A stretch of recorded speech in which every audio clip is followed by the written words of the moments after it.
Our stories are brilliant. We are resilient. Our stories are brilliant. We are resilient.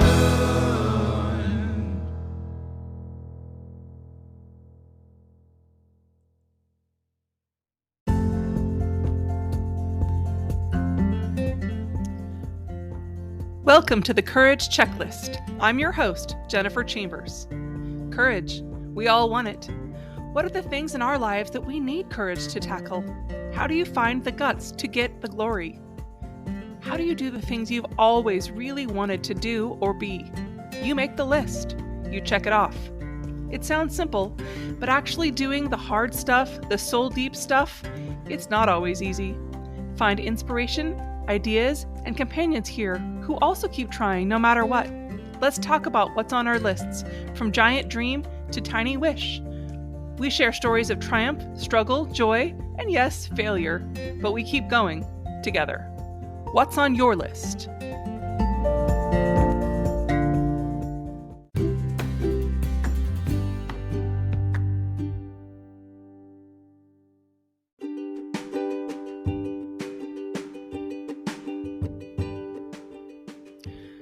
Hi, everybody. This week we're talking to Avril Brown. Avril Brown is the creator of the Confident and Thriving program.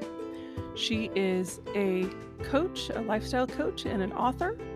She has a program that is a 5-week group program designed for women in all stages of life who desire to feel more confident, to pursue their passion, show up with confidence, and have the tools to not only handle the curveballs of life, but to find calm in the chaos.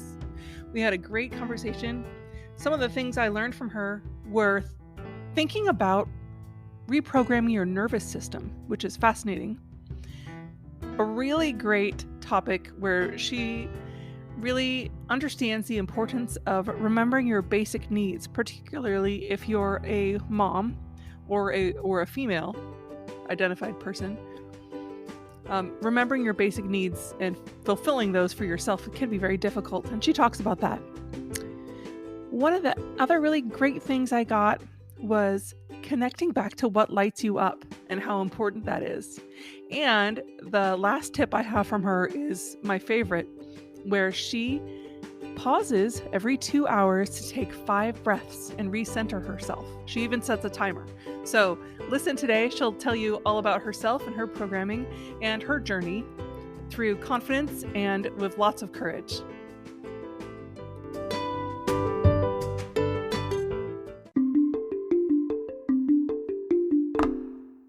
Hello, we are so excited today to have Avril Brown here with us. So I would love to hear about you and where you are and what kinds of things you do. Thanks so much for being with us. Yeah, thank you for having me. I'm super excited to be here. So, like you mentioned, I'm Avril and I'm in New Zealand. I'm originally Irish, which is why I've got a different accent than pretty much everybody else in the country. And I am now a coach and mind body practitioner. I work with entrepreneurial moms or moms in business who are totally out of balance, who are in that place of burnout and just feeling like they're totally out of balance and they've really lost that sense of self. So I work to support them to rediscover who they are and to create that balance from really deep within. So it's the deep inner work as opposed to the just creating the external balance. Because what I found is that when we create that balance within, we create that balance without.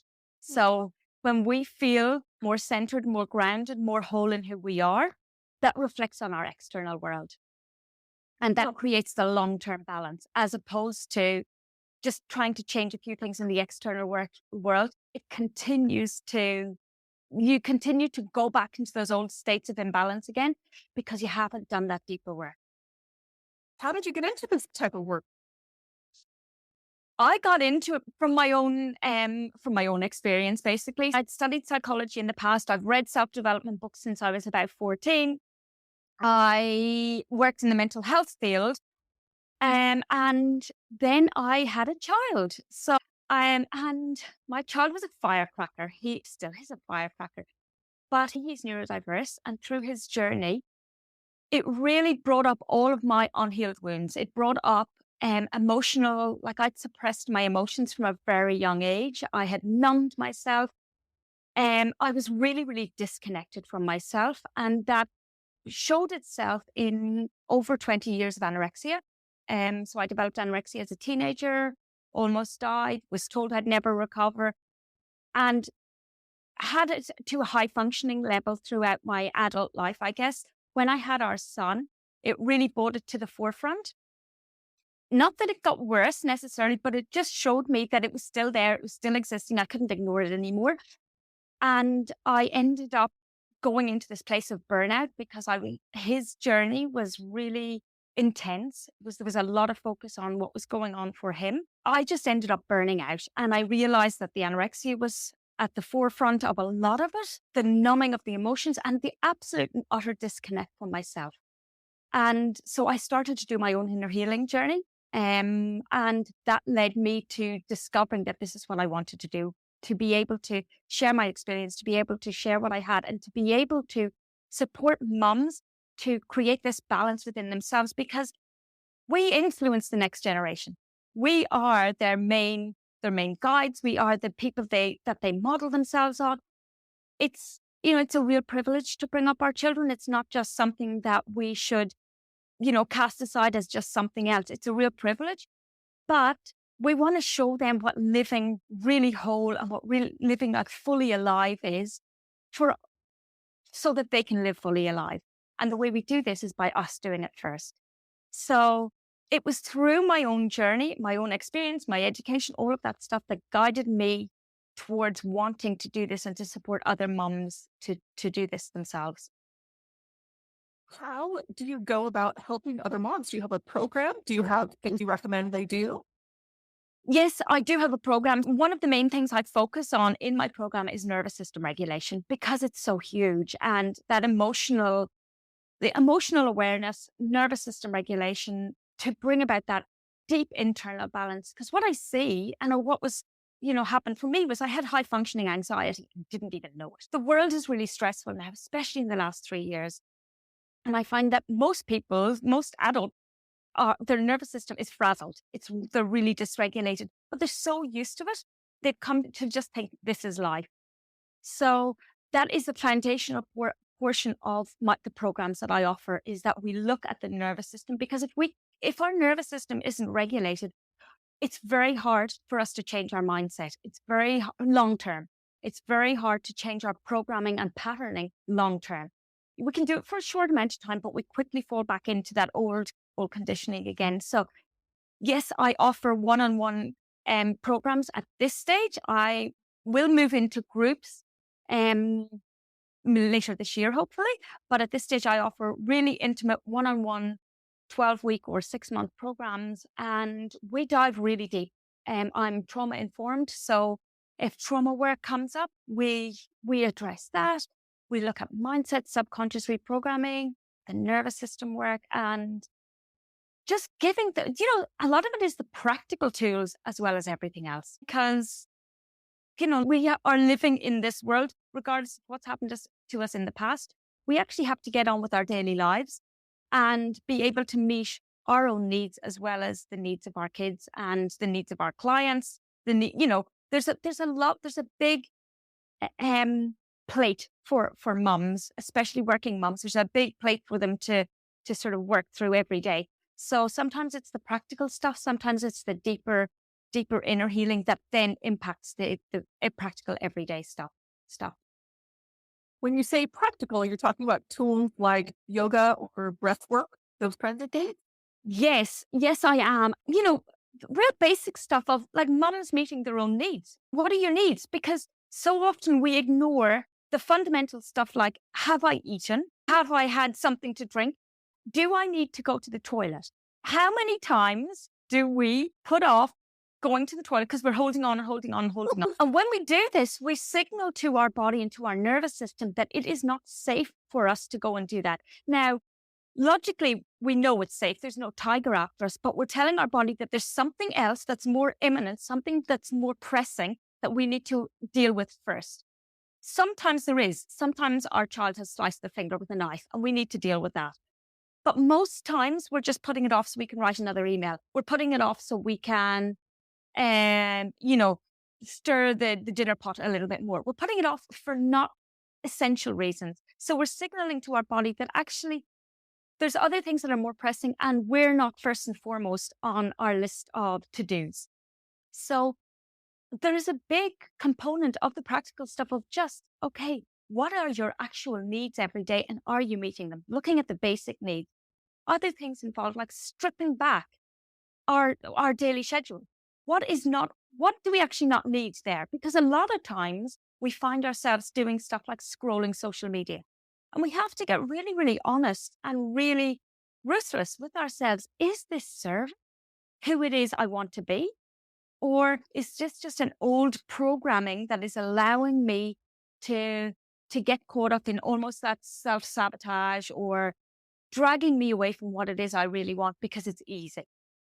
And so sometimes it's that, and yes, there is then the meeting of the needs can be stuff like yoga. It might be a walk in nature. It's not prescriptive for everybody because everybody's so unique. And so for one person, they might love meditation. For another person, their version of meditation is a walk in nature. For somebody else, it's, going just sitting on the beach. And so we have to be able to really get people to attune to what it is that really works for them rather than what they've been conditioned to believe they should do. Because, we're really conditioned. We live in an amazing age of information. It's fantastic, but it's really bombarding and it's a lot of noise that takes us away from ourselves. So I work with people to support them to come back to themselves and actually tune into, is this working for me or not? Is this something I like or not? Or have I been told that yoga is really good and therefore I should do yoga? But really, every time I do it, I'm kind of fighting it. But I'd much prefer a walk in nature. I'd much prefer to go walk in the bush or to go sit under a tree and read a book or to just go sit under a tree and sit there or to dance with music. So I love connecting people back to what it is that really lights them up because there's a huge relief for a lot of people in saying, oh, I didn't actually really like yoga. It didn't do it for me, but I felt I had to do it because it's a thing that you should do. It creates that mind-body connection, but it might not be the thing that you should do. So it's really tapping into what it is for us, who it is we are, rather than this conditioning of who it is we've always been told we should be. And this is where the information can disconnect us from ourselves again.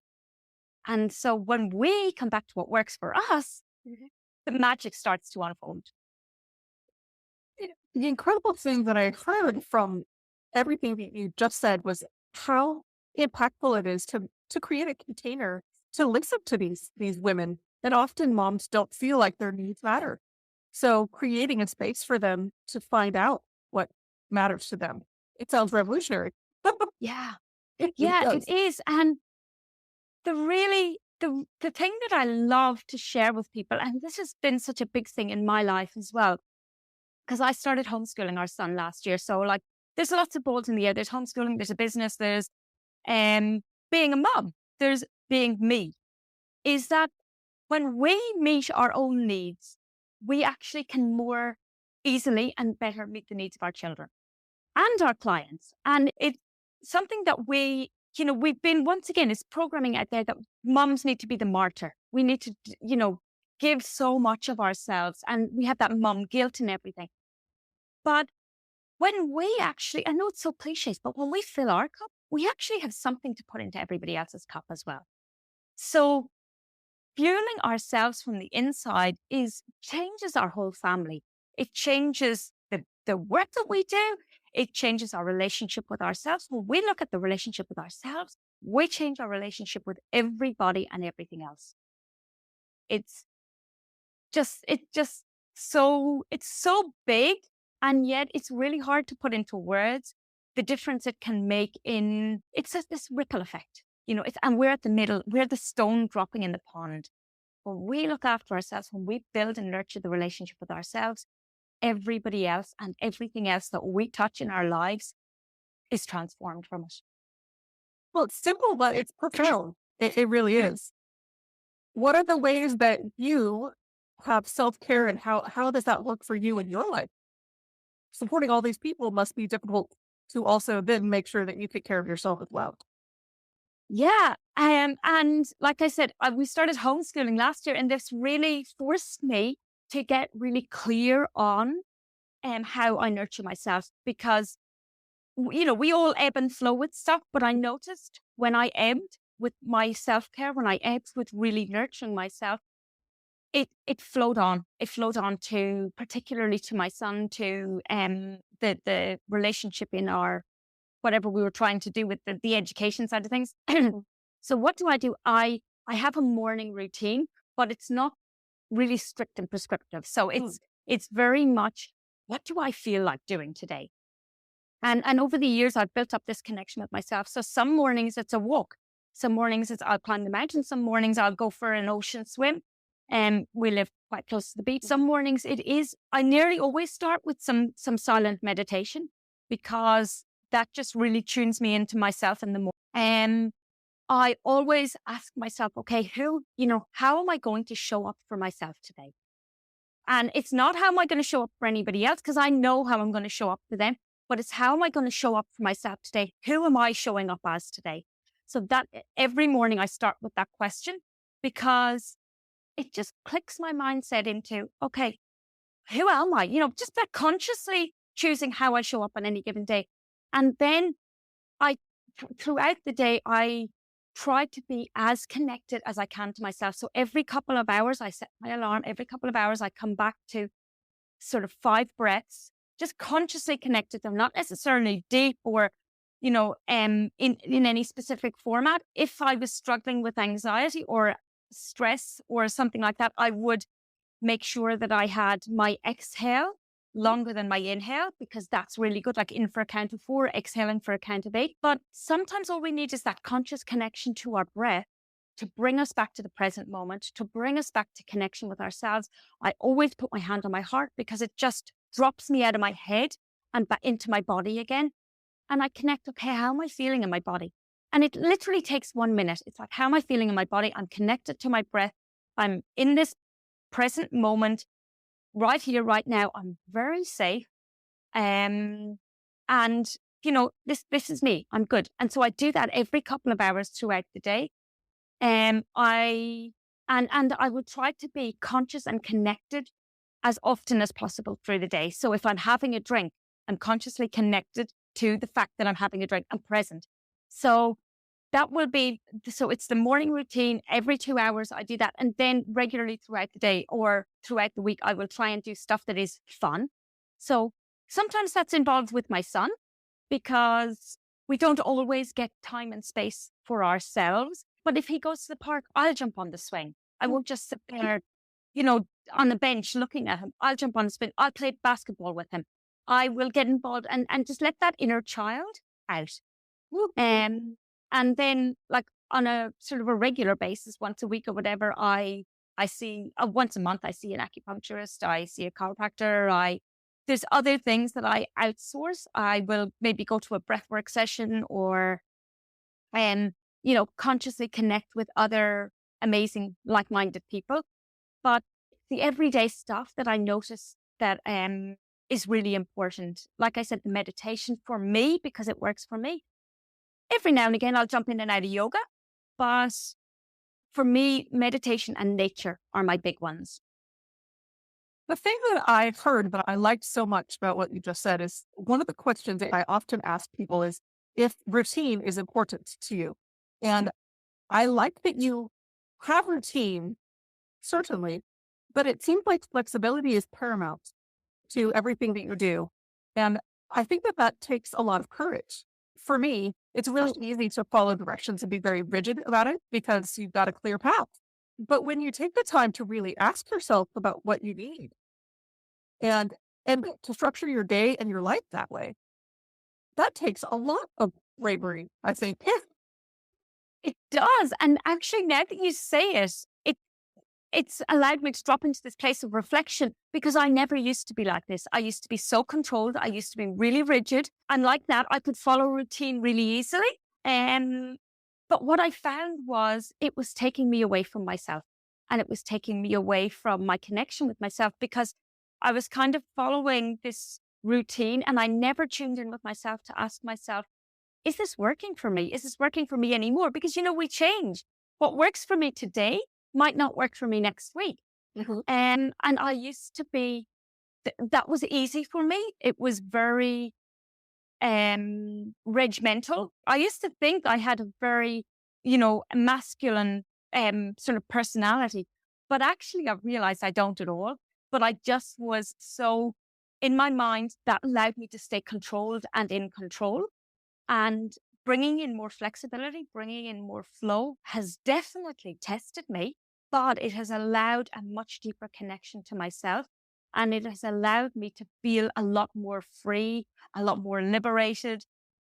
Just and to feel like I'm living more authentically because I'm actually tuning into me as opposed to just going with what has worked for me for the last 10 years.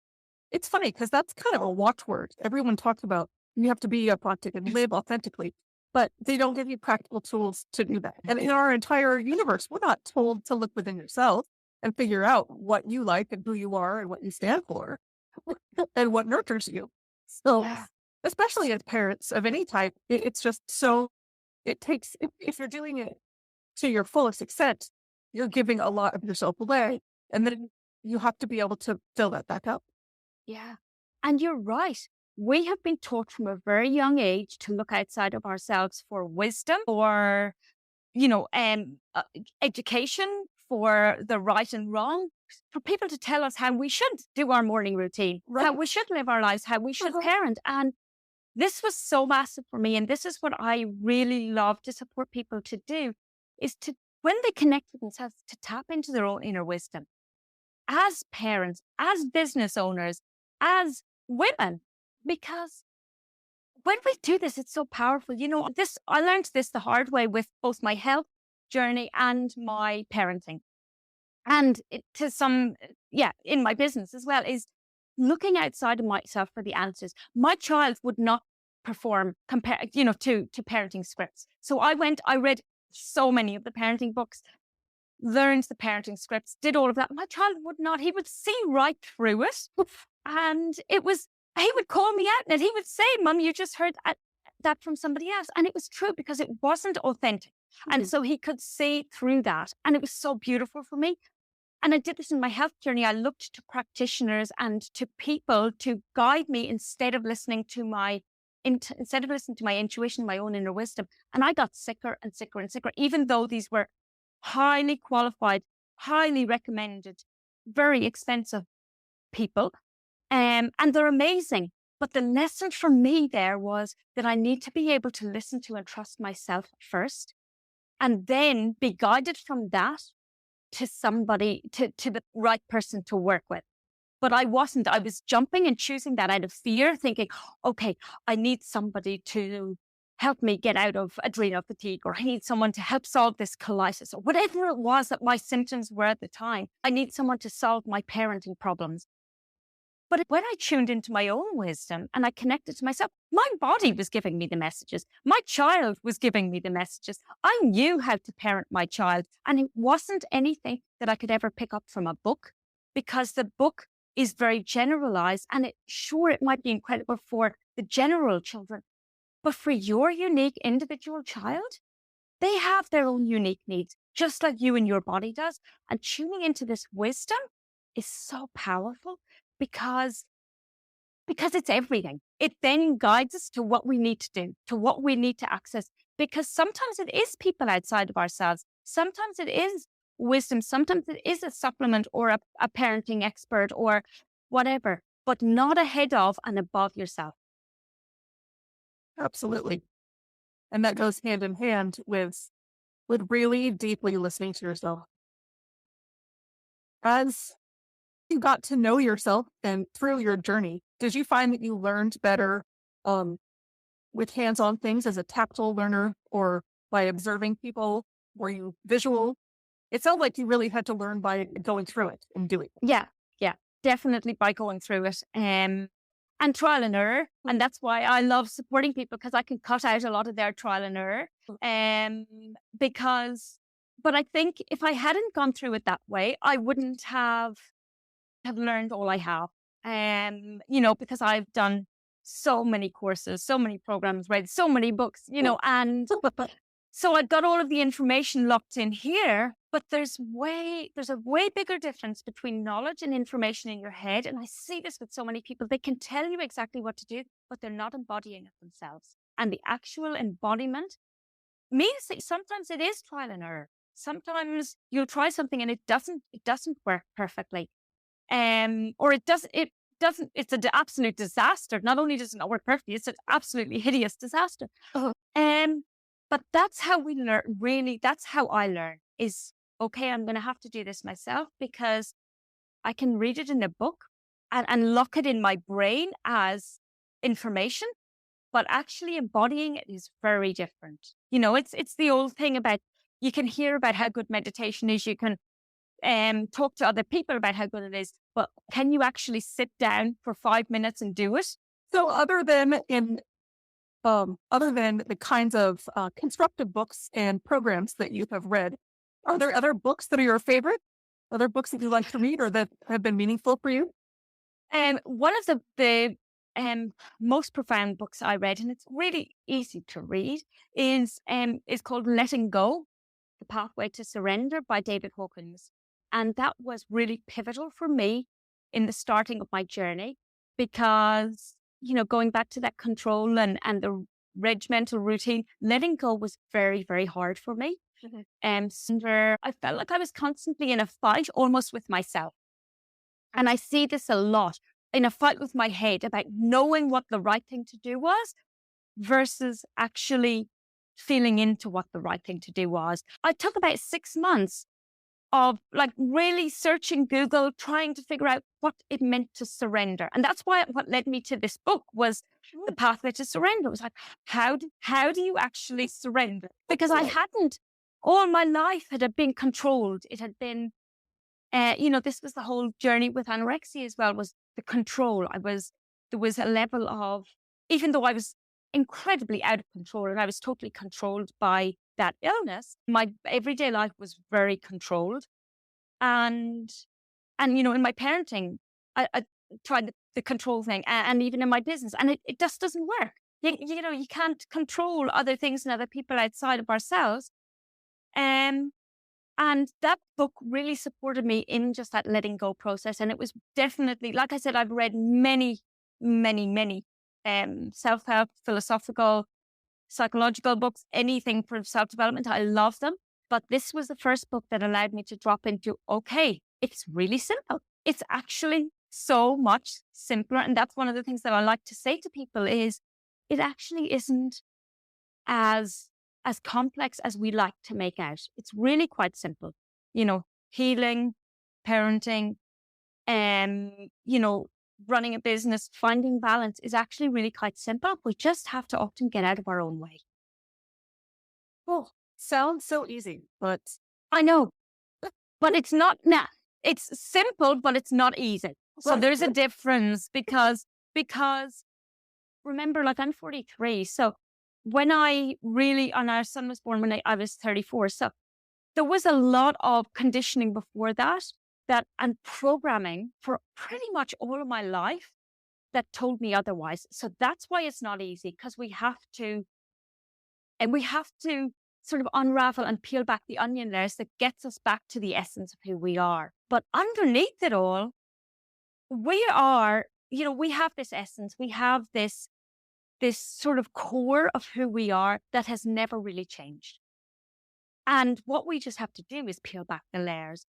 But the conditioning gets in our way. The subconscious programming gets in our way. The beliefs, all of the things that tell us it should be hard. And, once again, with all of this self-development, people get so drawn into, there's so many different things I could do. So I need to look at trauma, and I need to look at this, and I need to look at this, and I need to look at this.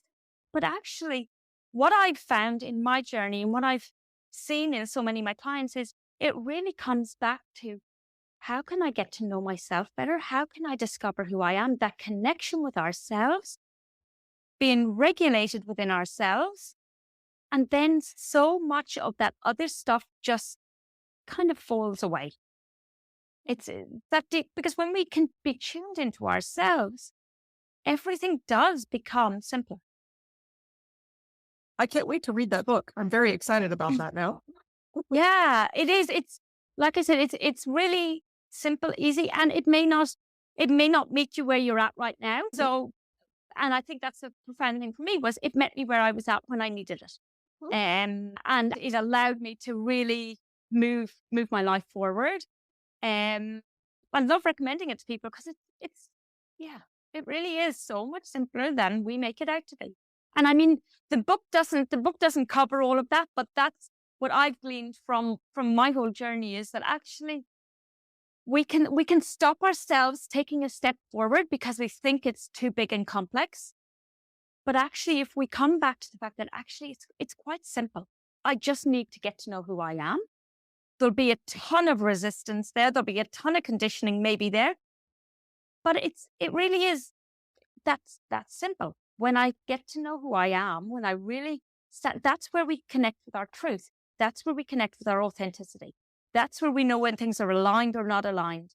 That's where we know if things feel good or bad, where our health is, where our wisdom is. It comes from ourselves, and everything else, putting anything else ahead of that, is still outsourcing.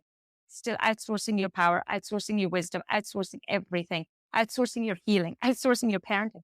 Come back to yourself. And when you tune in from there, maybe get a resource that feels really aligned, but it has to come from within first. Otherwise, you're just constantly going to be trying to put out the flames. That's beautiful.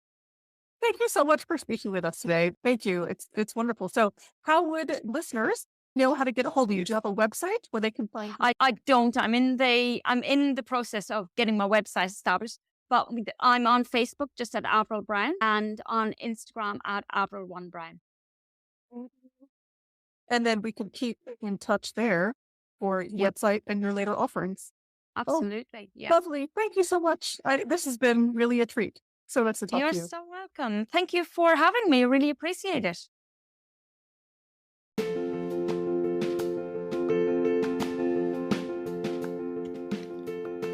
My books of the week this week are both a fiction and a nonfiction book. Now, my nonfiction book I spoke about a little bit last week. It's called Just One Thing: Developing a Buddha Brain One Simple Practice at a Time by Rick Hanson, PhD, author of Buddha's Brain. And the exercise that I wanted to talk about was the practice of saying yes. He talks about a theater exercise where you say yes. And it's interesting. It's one of those where you have to say yes and improv what's going to happen next within that exercise. It's a great theater exercise. I did it too when I was doing theater. It's interesting. It talks about, in this book, the idea of saying yes to something that you like and thinking about saying yes to something neutral, which are both fairly easy. But then think about saying yes to something you don't like. And as you do that, think about how that makes you feel. You don't have to actually say yes to something you don't like. Just ponder that. And just think about how the things that you have said yes to, how some of them in your life have gone very well. Some have been disastrous. But it's interesting, the idea of saying yes and giving yourself the chance to make a mistake. So I really appreciate that book, and I recommend that. Now, the fictional book this week that I'm very happy to recommend is called The Very Secret Society of Irregular Witches by Sangu Mandana. It is a wonderful book. I like to read lots of stuff about witchy things. I think that's really, really interesting. This is romantic. It's uplifting. It's like the equivalent of drinking a cup of tea. It's about the coziest book I've read in about the last 5 years. It's definitely a post-pandemic palate cleanser. There's a lot of P's there. But I just loved this book. So if you are looking for a book that will fill you up and make you feel great, then I recommend The Very Secret Society of Irregular Witches. Have a great week.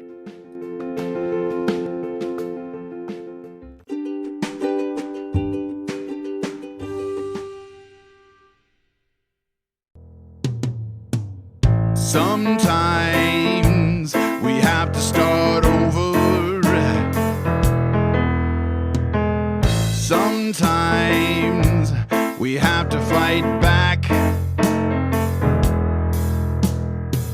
Sometimes it's all too